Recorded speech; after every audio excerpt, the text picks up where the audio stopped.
Shalom and welcome to this edition of Revealing the Truth, where we cover the headlines, the heartlines, and biblical truth. I'm your host, Messianic Rabbi Eric Walker.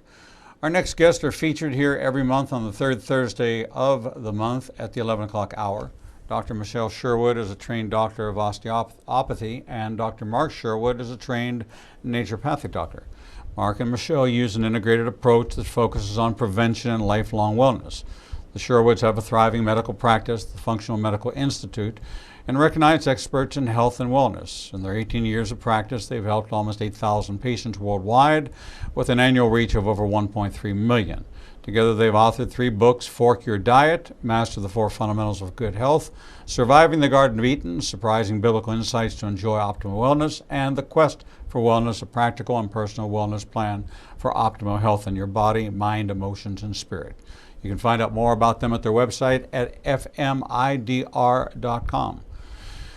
Joining us today to talk about something very personal is a very deep part of their life story and what brought them together, and the launching of a new film project chronicling Dr. Michele's journey, which is one of amazing accomplishment and a mighty move of God in ways that, looking back, have to even strike you with awe as you chronicled this journey. So Doctors Mark and Michele Sherwood, welcome. Thank you. We appreciate you having us. Glad to be here. The story of Dr. Michele wasn't always a story of Dr. Michele. As a matter of fact, you two share a couple things in common. You're both adopted.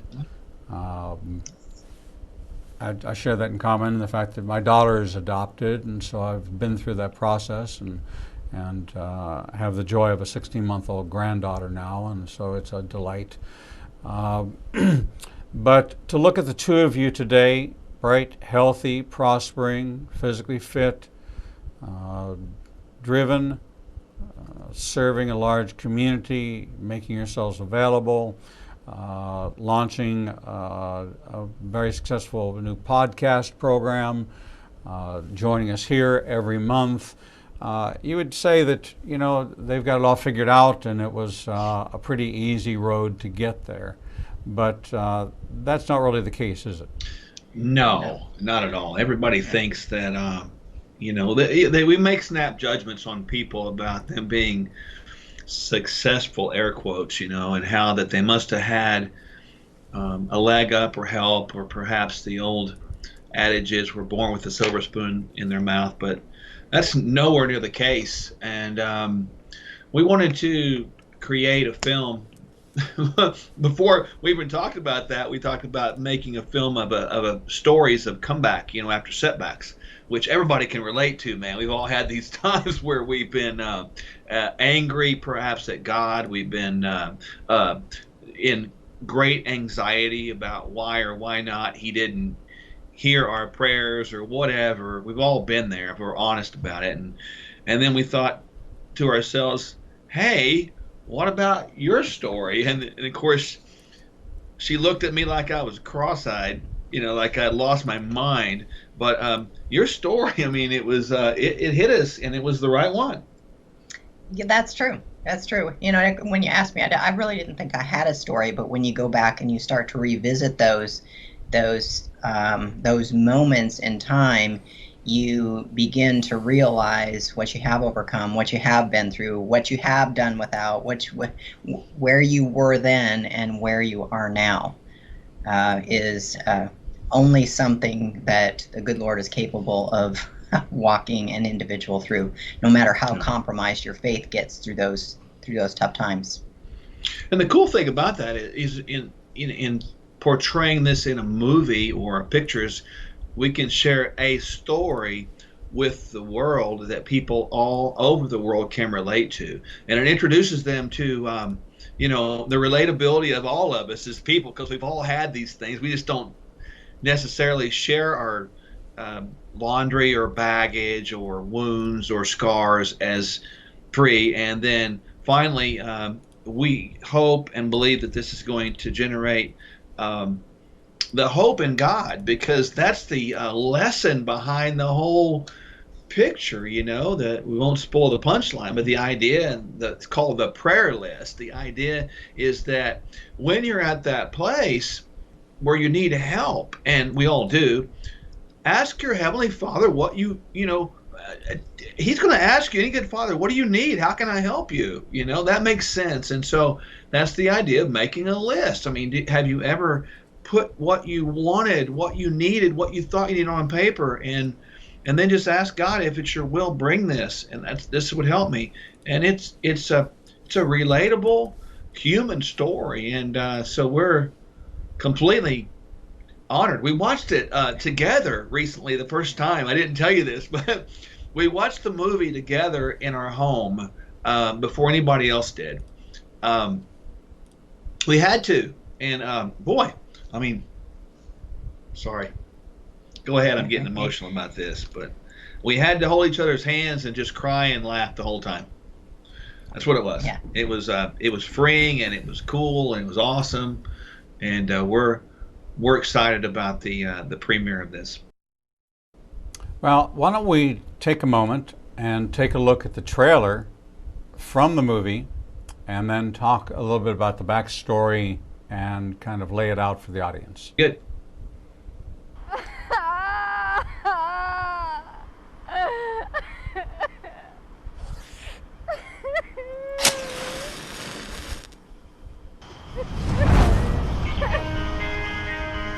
I know you are God.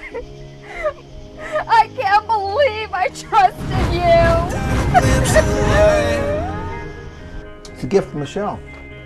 A honey-do list? Already? This girl wasted no time. This is the list she told me about. What is on this list, seriously, that makes you think you two were meant to be? Well, first, we're both adopted. And man, her parents were so young. If he loved you, he wouldn't put you in this position. 16 years old and pregnant. How'd you like to meet your baby girl? Oh, dear God, Terry. Oh, she's so beautiful. I'm Michele. I'd love to work here. I took martial arts back home, and I'm a blue belt. Well, I was about to get my blue belt, and then my family moved here. Do you think you got what it takes to be a champion? Yes, I can do this. I know I can.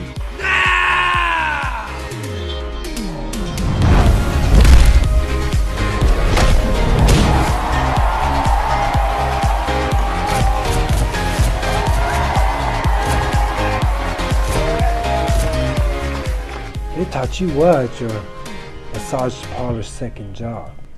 It's for my family.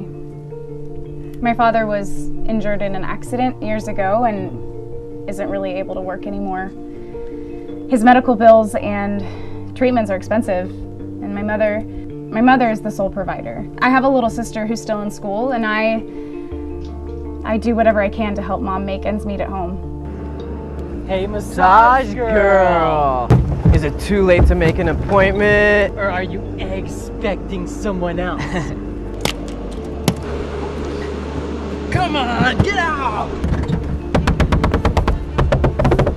Did somebody try to hurt you again? Yes. But I don't think anyone will ever believe me. We should go celebrate. Just you and I. No, sorry. I just can't. Can't? Or won't? Won't. Won't? Won't? Teach her the lesson that she deserves. Still don't know what you mean. I can't compete anymore. My leg. But there are other things you can be great at, maybe even the best at. But you have to decide what that's going to be. We want to pay for your first semester of college. I know what I want to be. That's great. What is it? I'm gonna become a doctor. Come on. Don't you think this story's getting a little hard to believe?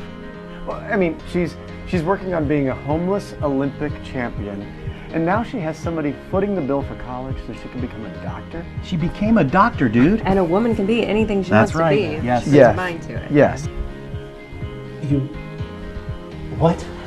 I've been learning a lot more about my patients outside of this clinic than I have been able to learn while they are here. Patients come to this clinic for our expertise and our ability to quickly diagnose their symptoms, not to become our friends, and certainly not to become their own clinic project. And I have no choice but to relieve you of your contract. Get down here. This list is your clinic. We have to pray on the list, so that in all of God's glory, each item on the list will come to a fruitful and gratifying beginning.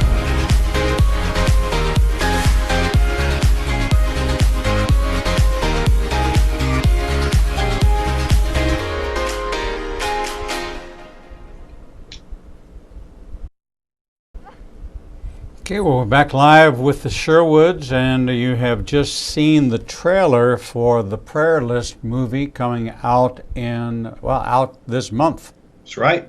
This month is the premiere, and then it'll be distributed worldwide beginning in, I believe, March 2021. So, Michele, take us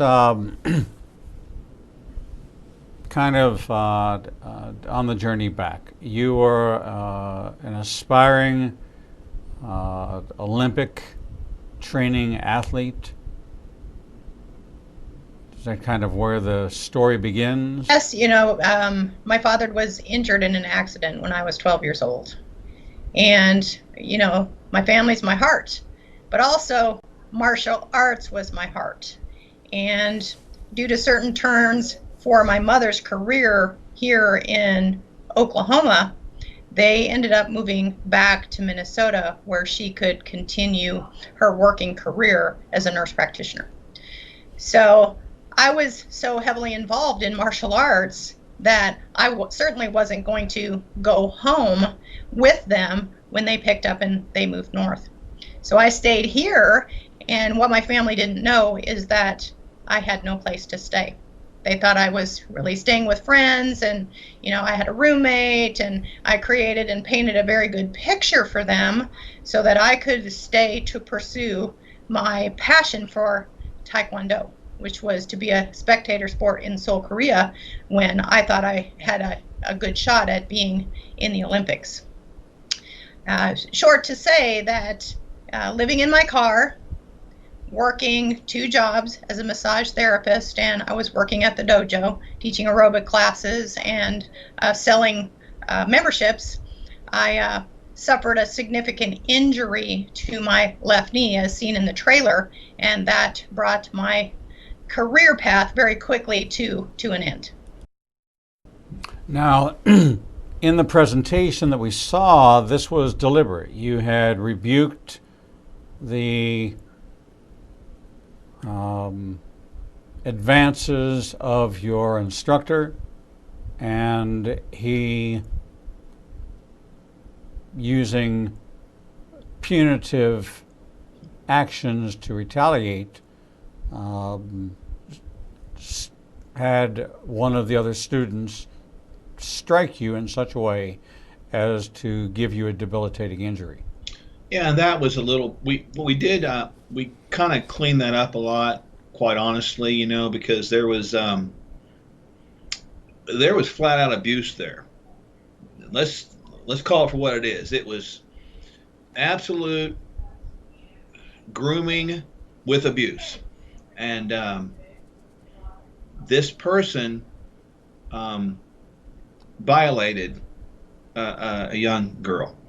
And so when those advances were rebuked, stopped, what happened in real life, and we had to kind of make that sort of palatable in the movie, of course, the person just had her continue to kick and kick and kick and kick and kick just overtrained and destroying her until there was a ligament damage, PCL, MCL, ACL, just complete obliteration. So, there's more to the story, but we had just sort of, I think everybody understands you have to make it palatable to the audience you want to reach. Of course. So this career-ending injury was pretty devastating for you. Well, you can't take that kind of passion and take it lightly. It comes to a very devastating end. And of course, then you're set in motion with years of rehab on a limb that, you're no longer a champion. You're no longer a fighter. In that moment, you're an invalid. So, with the career path that I was on as a massage therapist, thank the good Lord that I had people that really saw in me the passion and the desire to really help people and learn and grow. I used to carry my massage books, my anatomy books, and put them on a music stand while I was working, literally in their homes. And one of my clients just said to me one day, she said, "Michele, massage therapy is great, but you just see you're far too smart. You've got something else in you. If you want to do something else or go back to school, we would like to help you." So in that moment, it just didn't take me very long to go home and think about how could I impact people the most? What would be the utmost way to, take my massage career, this hands-on career that I had spent years molding and learning and growing to be the best at? What would be the next step to help people? And of course, osteopathic medicine is hands-on medicine as well as a full medical career, knowing medications and how to help people with diagnostic studies and how to put them on nutritional protocols and plans and really help navigate the waters with them, because an osteopath understands the whole person physically, emotionally, intellectually, and spiritually. So that is where I was led to take my journey, was to go back to school and to become a doctor. Where did Mark come into the picture? So Mark came into the picture, I had gone through medical school, residency, then fellowship, and started a practice in a hospital here in Tulsa where I spent 6 years. And they didn't care for, the way I practiced medicine, and decided that they would end my contract in a moment's notice, and I was out without a job. And you go from being a person that's worked since the time you were 12 years old to help your family. I mean, the work ethic is in me to the core, and people are in me to the core. I had a 3,000 people in my database because they were friends through my massage career. So I sat in the dark in my front room at home with a sign that said, "Be still and know that I am God." And I prayed and I prayed and I prayed, and I just kept praying. And finally one day the Lord said, "Move." I was either going to go back to school and do another fellowship and get some more skill under my belt and change career paths, or I was going to open my own clinic. And in that moment, I knew that I was supposed to start looking for space to open a clinic. And I started the clinic, and as the movie portrayed, the undertaking of that clinic is not an easy job alone. And then I went back to the Lord and I said, "Lord, I'm overwhelmed. I need help. You either help me, bring me a partner, or you take me home." And a friend of mine said, "Well, if you're praying so hard for this partner, what do you want in a partner? You need to at least, write things down and make a list, and then we'll pray over the list together." And so we did. We made a list. We sat down and we prayed. And then about 2 weeks later, Mark walked into the clinic and took a class from me. I used to do a lot of presentations alone in the front lobby of the clinic to bring groups together and teach them about wellness. And he came to one of my wellness workshops, and the rest is history.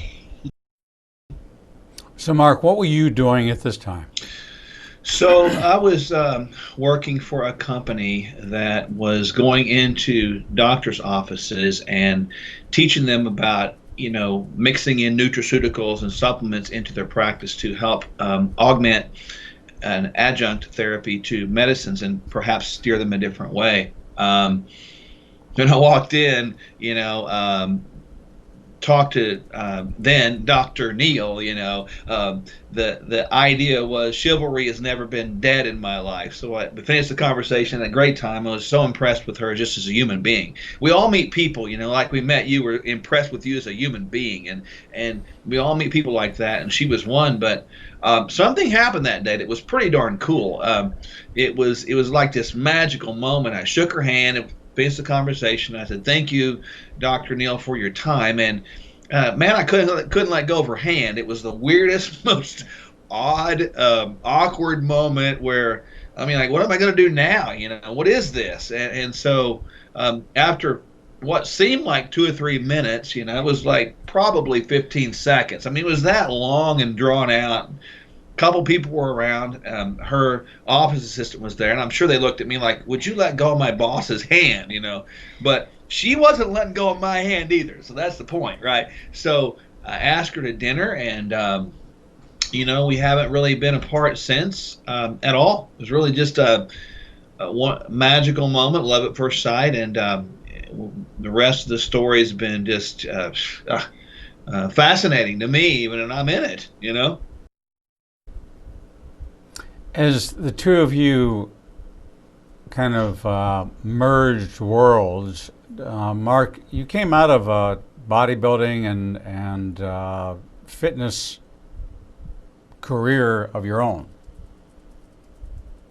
Is that correct? I was I'd retired from the police department after serving 24 years, and during my time there, I got into lifting and bodybuilding and all of that, and worked for some 12 years off and on with the power team, traveling around the world to break, bricks and blow up hot water balls and that. So, of course, I had a heart for God and a heart for fitness as well. And so coming out of that, going back to school, and then meeting my wife, our backgrounds for fitness and passion for wellness matched. It was like this equally yoked process, and so it was easy. But in my life as well, it's a different story for a different day. But I didn't have I had a lot of setbacks too, of course. We all do. We all had this laundry list of stuff that we're like, oh my gosh, is that my life really? But when we met, it was truly a God thing. Absolutely. Michele, what was it that captivated you about Mark after having gone through this terrible rejection, this abuse, really clawing your way into having an opportunity to go to medical school, then going into private practice and meeting somebody? Had you had a prior marriage, prior relationship, or was this something that you weren't even considering? Well, I really wasn't, considering ever getting married. I took care of my mother for many, many years as her years came to an end. My father died when I was a fourth-year medical student, and I took on my mother at that time. And medicine was my baby. So I was married to caring for my family, and I was married to medicine. And those are two full-time jobs. So I had really kind of set marriage on a shelf, if you will, and I just progressively stayed into study and stayed into family and stayed into those things until with this clinic, the load got to be so great. I wanted somebody in my life, somebody to share the load with, somebody to go home at night and talk with, a friend to sit across the table or sit next to at the table and have, in-depth discussions, whether it be about business, whether it be about hobbies, whether it be about travel. So my mind just kind of opened at that point that I could really use a partner. And the things that struck me about Mark when we first met, of course, he was really good looking. And he was fit, which matched my desires for health and fitness. And I could tell that he was very interested in the wellness lifestyle, just based on the conversations that we had over dinner the very first time.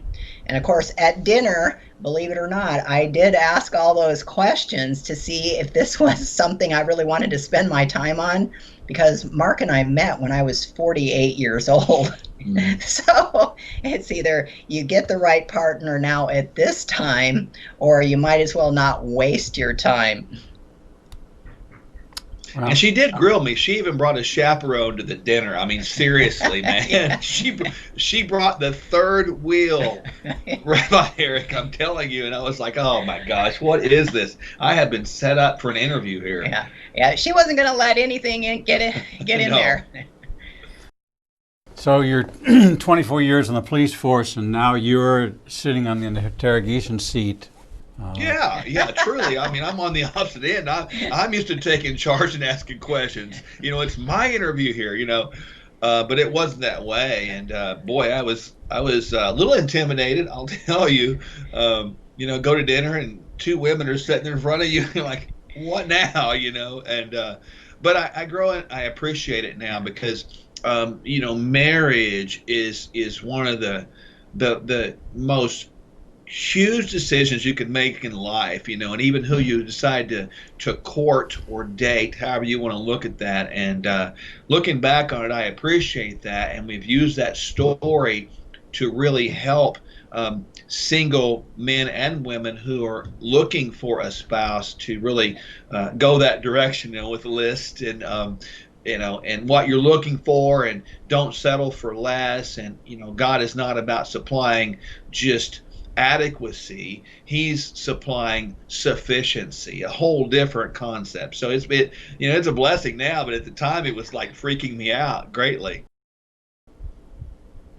What a great story. We're talking with Doctors Mark and Michele Sherwood, and today we're dedicated to just kind of the backstory of what brought them to this point and the experience, the highs, the lows, that through faith and the journey of faith, you can overcome a lot of things, including the restoration of your spiritual health, your physical health, your body, your mind, and your emotions.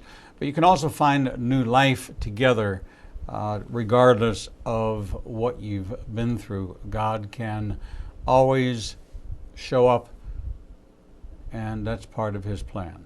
We're going to take a short break, and when we come back, we're going to talk about the melding of their faith and the merging of their ministry and their practice together as to how they have been able to sustain these 18 years together and be effective in it and continue to take each day with that same zeal and joy that you see here every month. That doesn't stop when they're not on camera with us. That's nonstop with the two of them. We're going to take a short break, and we'll be right back. Shalom. I'm Messianic Rabbi Eric Walker, inviting you to join me and my special featured guests twice per month with Rabbi Zeb Parat and Carl Gallups, and monthly with Dr. Michael Heiser, Dr. Michael Lake, Dr. Timothy Jennings, Dr. Mark Baker, Dr. Jeffrey Johnson, Drs. Michele and Mark Sherwood, Dr. Kim Moss, Derek Gilbert, Peter Rosenberger, Brandon Gallups, Steve Fair, Stephen Black, and Sean Tabbitt for in-depth insights into Israel, prophecy, the unseen realm, the brain, spiritual warfare, overcoming shame, mysteries of the Bible, prophetic insights, the sensational and the supernatural, caregiving, addiction recovery, understanding the divided heart, same-sex attraction, and much more. We're proud to feature some of the greatest biblical minds from both Israel and around the United States. Check out our featured guest lineup and 24/7 feed on ignitinganation.com or watch by topic on any device with our free apps. If you can't find what you need, you're just not looking in the right place. Follow us on social media and download our free apps today. With today's smartphone technology, news, information, sports, and entertainment is widely available and almost unbounded. But what about the information that believers in Yeshua are looking for? Well, now there's an app for that. Igniting a Nation now has apps available for Android and iPhone. With our app, you'll gain access to everything you would in our website, from our featured guests to our live streaming shows. Visit Google Play or the Apple Store and download Igniting a Nation's new app today. Shalom. I'm Messianic Rabbi Eric Walker, inviting you to join me and Israel's #1 rated guide, Edo Canaan, for our annual Israel trip. Our 2022 trip is now open for registration for our 18th trip to Israel. Our trip will take us from Tel Aviv to the Galilee, down to the Dead Sea, and 4 nights in Jerusalem. You will walk where Yeshua walked and watch the Bible turn from black and white to living color. Visit ignitinganation.com/events and download the registration form today. No, it's not too early to take advantage of our payment plan designed to fit any budget. All of our trips sell out, and we want you to experience this life-changing journey. Registration is now open for April 2nd to 13th, 2022, and we promise you, you will never read your Bible the same way again. Shalom and welcome back to this edition of Revealing the Truth, where we cover the headlines, the heart lines, and biblical truth. I'm your host, Messianic Rabbi Eric Walker, and as we do on the third Thursday of every month at the 11 o'clock hour, we meet with Doctors Michele and Mark Sherwood from the Functional Medical Institute, where they are in practice together, ministering health for your body, mind, emotions, and spirit, as an osteopath and a homeopath working together side by side. Mark and Michele, welcome back. Thank you. We appreciate you very much, Rabbi Eric. Thank you. We saw the trailer for the Prayerless movie, which is going out in full release. It should be on Netflix or Netflix? Yeah, it'll be marketed on Netflix, PureFlix, movie channels like Showtime, and even in retail stores like perhaps like Walmart, Target, those things. Okay, and it's called The Prayer List, and it's the story of Dr. Michele and really how FMIDR came about, all the way through the genesis of your relationship, which is a big part. You two were separately on a faith journey of your own. Correct. So Yeah. What was that like for you, independent and then coming together? That had to be, if you had a prayer list, obviously you were a woman of faith, surrounded with other women of faith. Mark, what was your life like? Because you came out of two distinct worlds. Law enforcement, where you saw the darker side of humanity, and then out entertaining with feats of physical prowess and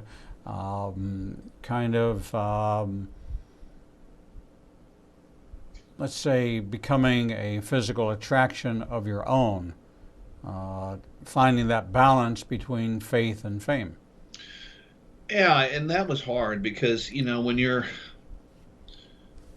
a police officer, and this is why we need to pray for officers in general across our country, you see the worst case scenario from the best and the worst people. I mean, that's the way it is.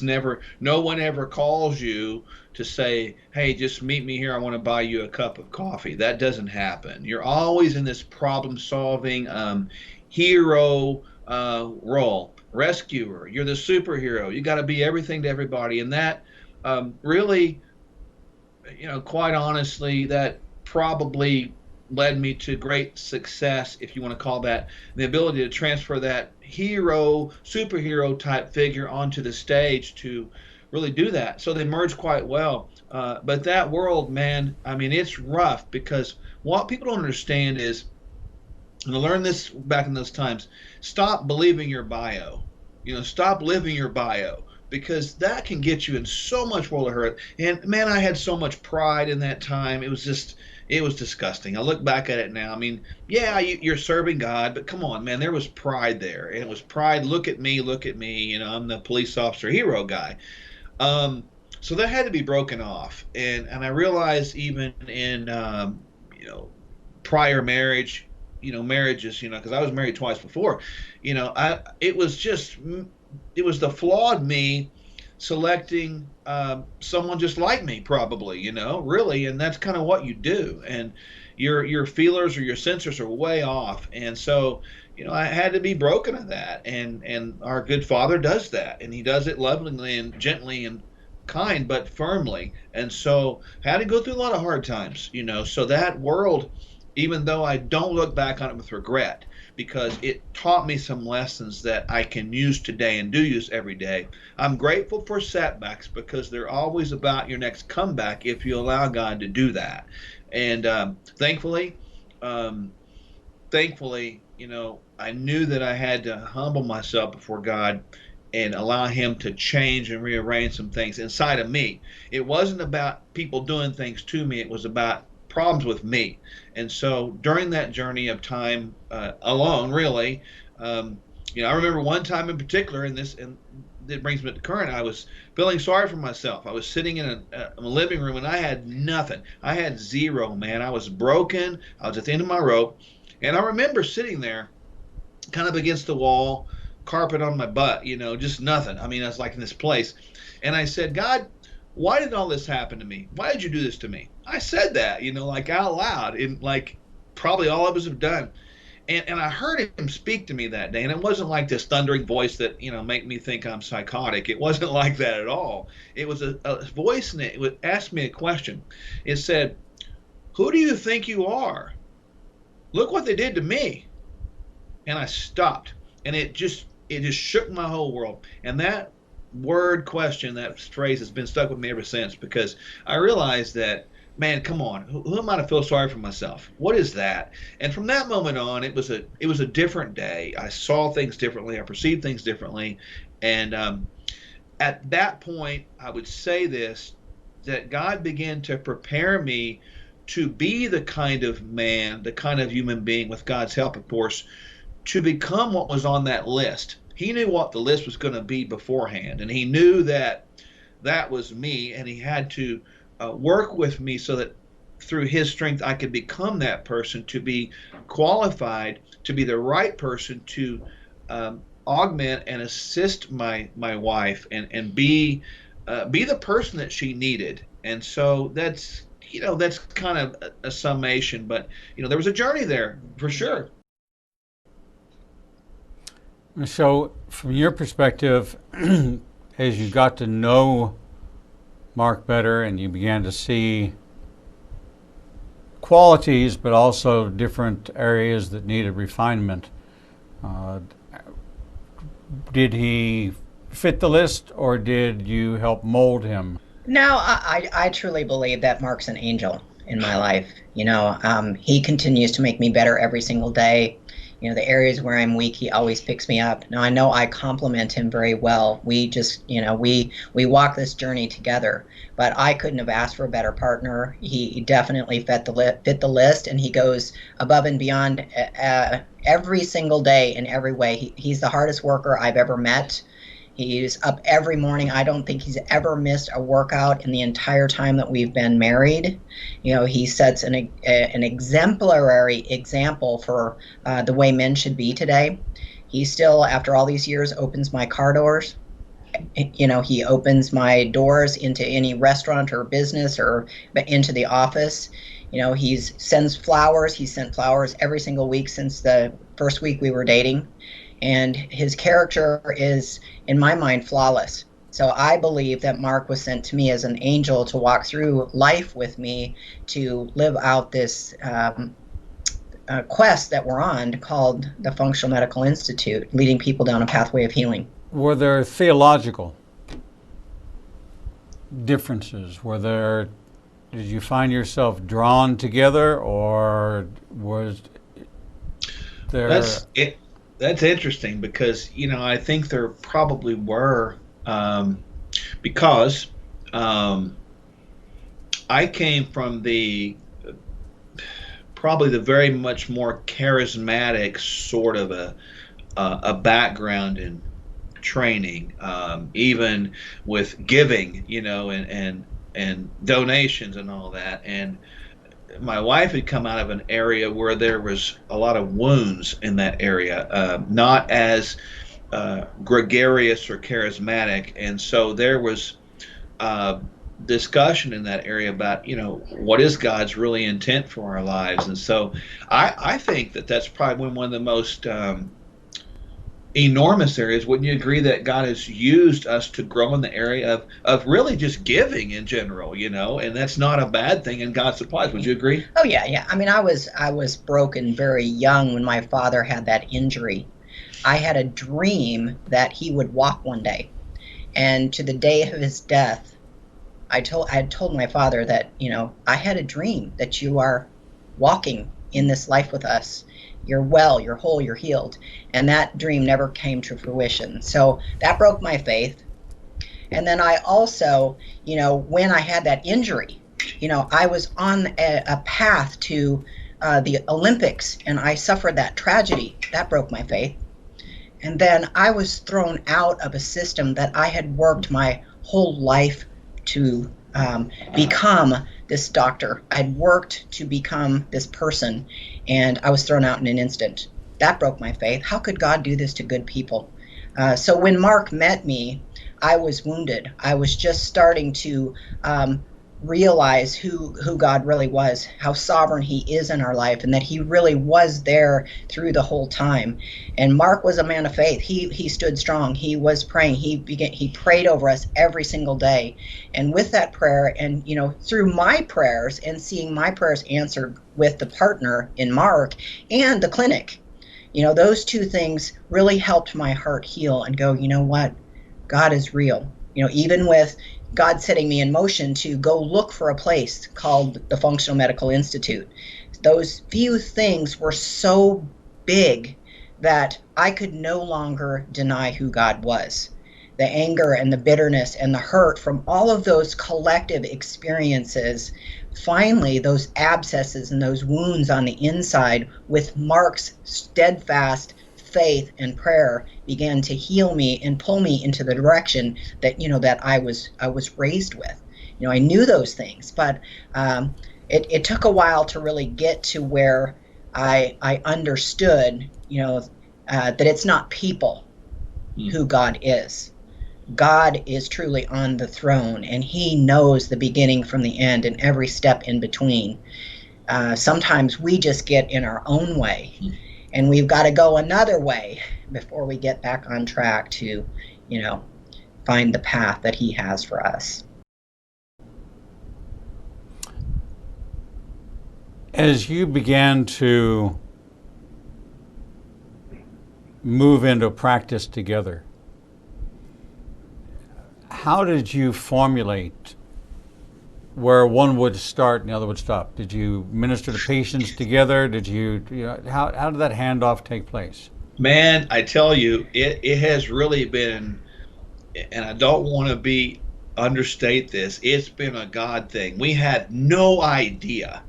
And for the people that are that have seen us, they're listening to this broadcast, and they will vouch for this. There is nowhere, I would venture to say boldly, in the country or world that really runs the practice like we do.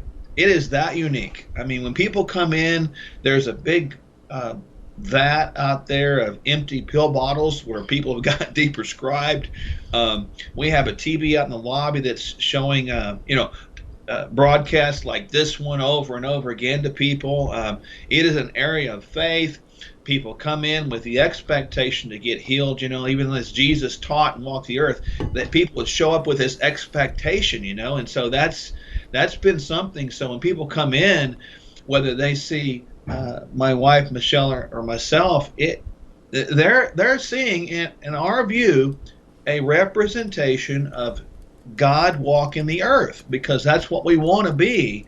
And so we pray with people. That's not done in the system.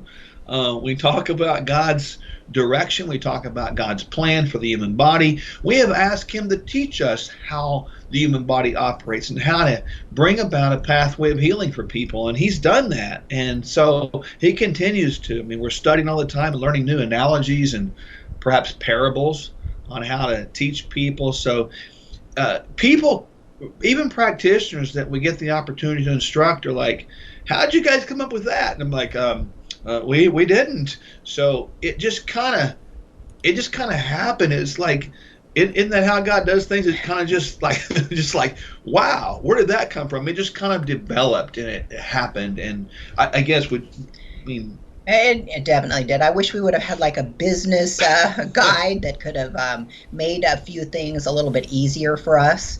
But we developed our systems kind of as we went. This is a completely hand-done ministry, physically, emotionally, intellectually, and spiritually. And we put the natural together with the supernatural and the medical. Yeah. And we help those people get completely and totally well.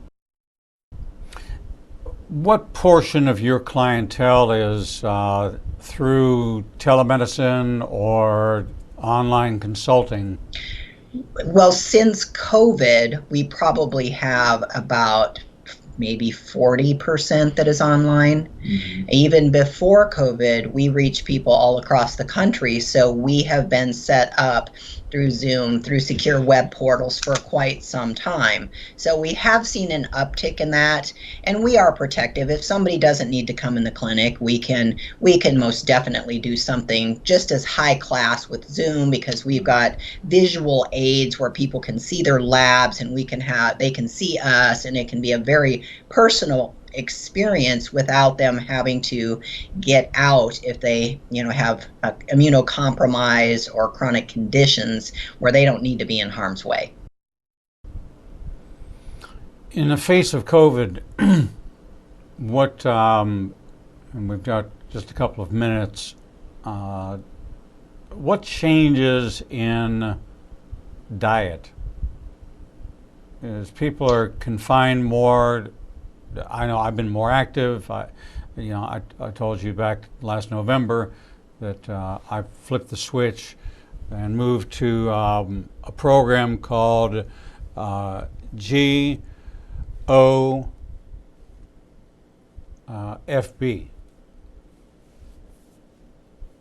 Get off your butt.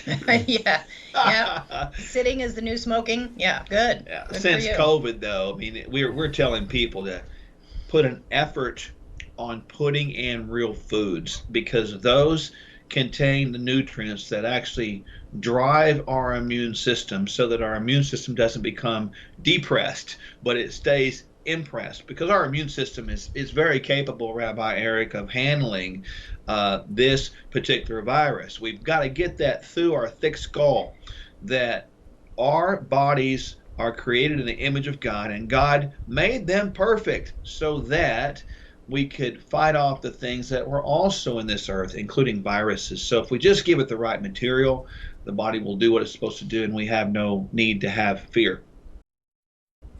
You know, it's interesting that the coronavirus is in the family of the common cold, and yet we've found no cure for the common cold, which means that God must have a reason to keep the secret behind the cure for the common cold from us being able to find it. And you know that every pharmaceutical company in the world has tried in their laboratories to find a cure for the common cold.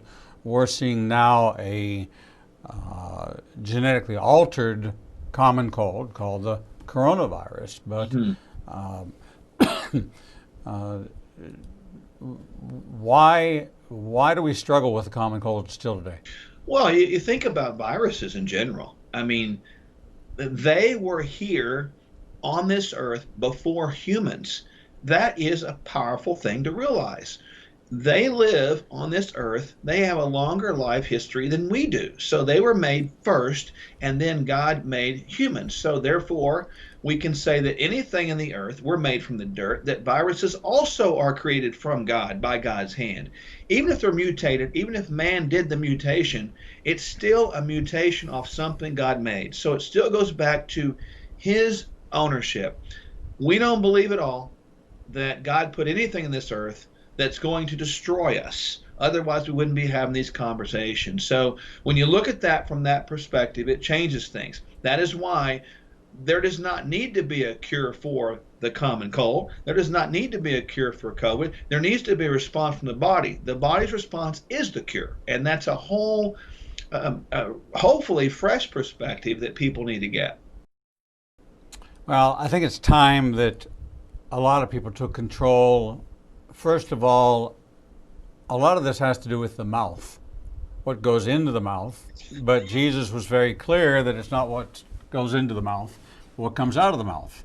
So I think that this whole virus problem is a mouth problem, and that people just need to, we have a wonderful expression in Hebrew, sheket bavakasha. Sheket, close it. Please. Close it. Sheket. Sheket. I like that. Sheket. And when you hear those words, sheket bavakasha, please, sheket. You zip. I mean, you. And I think it's time we stop doing so much talking, and we spent more time in the Word, more time in prayer,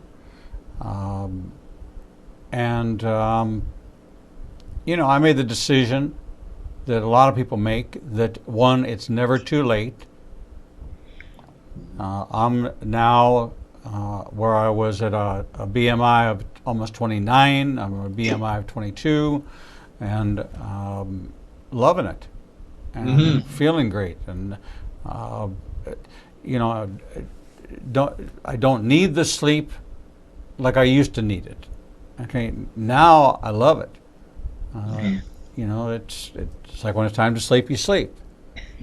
And I don't care if it's at 3 o'clock in the afternoon or if it's at 10 o'clock at night. You reach a point in life where that's fine. It is. Babies take naps. Yeah, that's fine. We can all be big babies. I like it. There you go. We've been talking with Doctors Mark and Michele Sherwood, as we do on the third Thursday of every month at 11 o'clock hour. You can find out more about them at fmidr.com, and a link to all their books are right there on our website at ignitingnation.com. We look forward to being back with you next month as we enjoy coming out of the holidays and hearing stories about what people let me see. Let me just double check something here. I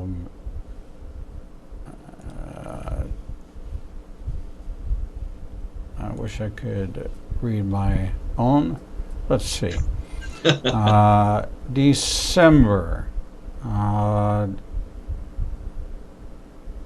Yes, you actually will be the last show of the year. Whoa! Wow. So we're going to prepare like that. There you go. That's awesome. So, maybe a word of insight for the new year, and not New Year's resolution, but New Year revolution. And, yes. I love that. How to become revolting to your friends and your family. That'll be the subject. Like you, sir. There you go. Just like me. I'm an equal opportunity offender. All right. Well, bless both of you, and thank you both for being a part of our ministry and bringing insight into the story of Doctors Mark and Michele, a message of wellness, a message of God working in their lives, through their lives, and how He continues to work through them and work to provide you, our audience, with the best resources possible. Visit fmidr.com. Lots of great free information And if you need advice on a situation, you can contact them right there. Doctors Mark and Michele, may the Lord bless all the works of your hand, and we wish you and your families a very happy Thanksgiving. Happy Thanksgiving. See you all next time. God bless you. We're going to take a short break, and when we come back, we'll bring you the next edition of Revealing the Truth.